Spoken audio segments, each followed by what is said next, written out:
Bonjour à tous et bienvenue sur ma chaîne Cahier Arabe, une chaîne où l'on apprend à lire, écrire, parler et comprendre la langue arabe.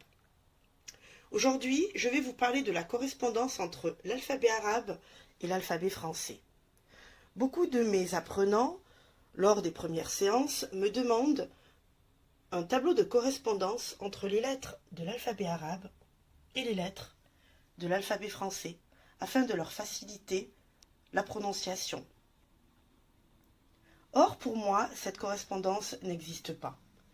Dans l'alphabet arabe, nous avons 28 lettres.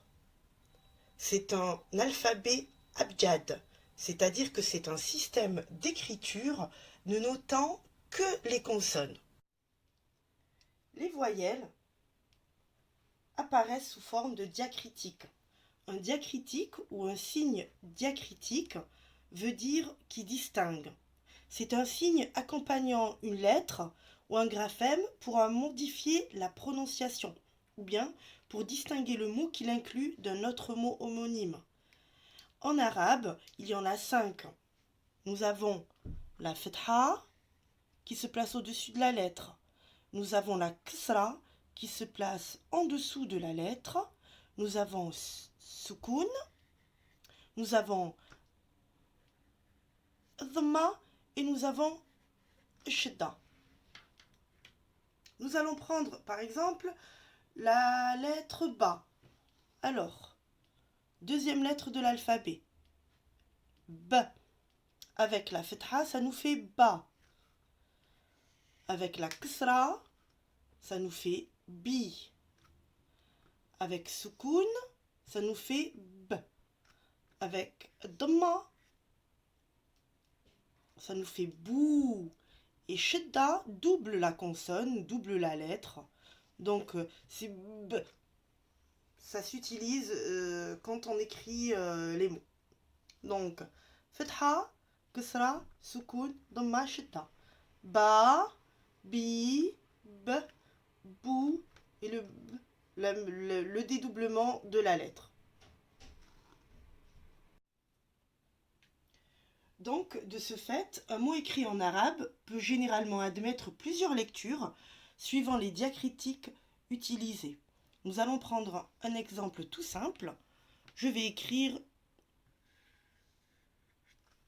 ka, ta et ba. D'accord? Kataba, si je mets la fatha partout. Kataba veut dire il a écrit. Si je change, j'écris toujours le même mot, mais je mets ki, ta, bou. Kitabun. On double encore la dhamma. Elle peut être doublée. Kataba, kitabun, alors qu'à la base, c'est la même racine, c'est un même mot. Donc les diacritiques peuvent changer totalement la fonction d'un mot. Il peut passer d'un verbe à un nom, d'un nom à un adjectif, tout simplement en changeant les petits signes qu'il y a au-dessus. Donc, à partir d'un seul mot, de 3 lettres identiques, on peut avoir 2 mots différents et même plusieurs, ça peut aller à des dizaines et à des dizaines de mots. Ici, seulement en changeant tout simplement les diacritiques, on se retrouve avec un verbe, kataba, qui est le verbe écrire, et on se retrouve avec kitabun, qui est un nom qui veut dire un livre. Et cela tout simplement en changeant deux diacritiques sur la racine du mot. Si nous nous amusons à effacer les diacritiques, on va se retrouver avec la même écriture du mot. Ici, kataba, qui est le verbe écrire, et ici, kitabun, qui est un livre. Il n'y a que les personnes qui, après quand même plusieurs années de pratique de la langue arabe, peuvent se permettre de comprendre des mots au niveau d'une phrase sans utiliser les diacritiques.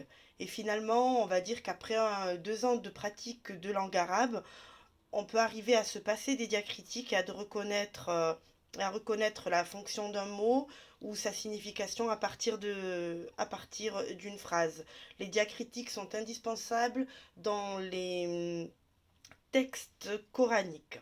On n'a pas le droit de changer le sens d'un mot dans un texte religieux comme l'arabe est une langue où un mot écrit peut généralement admettre plusieurs lectures suivant les diacritiques utilisées. Donc dans un texte religieux, on préfère garder toujours et tout le temps les diacritiques pour éviter toute erreur. Je vous montre ici par exemple le texte coranique de Suratul Fatiha où tous les diacritiques restent au-dessus des lettres et au-dessus des mots afin qu'il n'y ait aucune confusion lors de la lecture.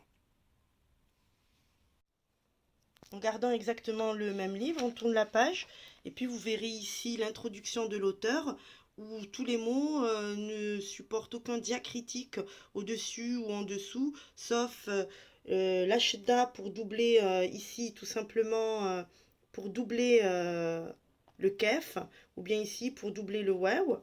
Vous voyez, donc à part l'ashda qui est le dédoublement de la consonne, on n'utilise aucune diacritique. Le lecteur qui a l'habitude de lire de longs textes peut complètement comprendre la signification du mot sans avoir les petits signes. Ce qui est impossible à trouver dans les textes religieux, étant donné que chaque mot peut admettre plusieurs sens, donc il est préférable qu'il y ait les diacritiques pour pouvoir avoir le sens exact du mot. Donc pour moi, la meilleure manière d'apprendre l'arabe n'est pas de chercher à trouver une correspondance entre l'alphabet arabe, l'alphabet français, la prononciation, traduire en français, écrire la prononciation en français. Tout ça va vous rajouter une surcharge mentale et va vous compliquer les choses. La meilleure manière, c'est la manière avec laquelle j'ai appris l'arabe. Je suis titulaire d'un bac en littérature arabe. Je l'enseigne aussi, c'est justement d'essayer de comprendre le fonctionnement de cette langue, qui est un fonctionnement très très très facile quand on cherche à le comprendre, et de s'y lancer complètement et totalement. Et après quelques mois de pratique, franchement, on arrive à lire, à déchiffrer des textes.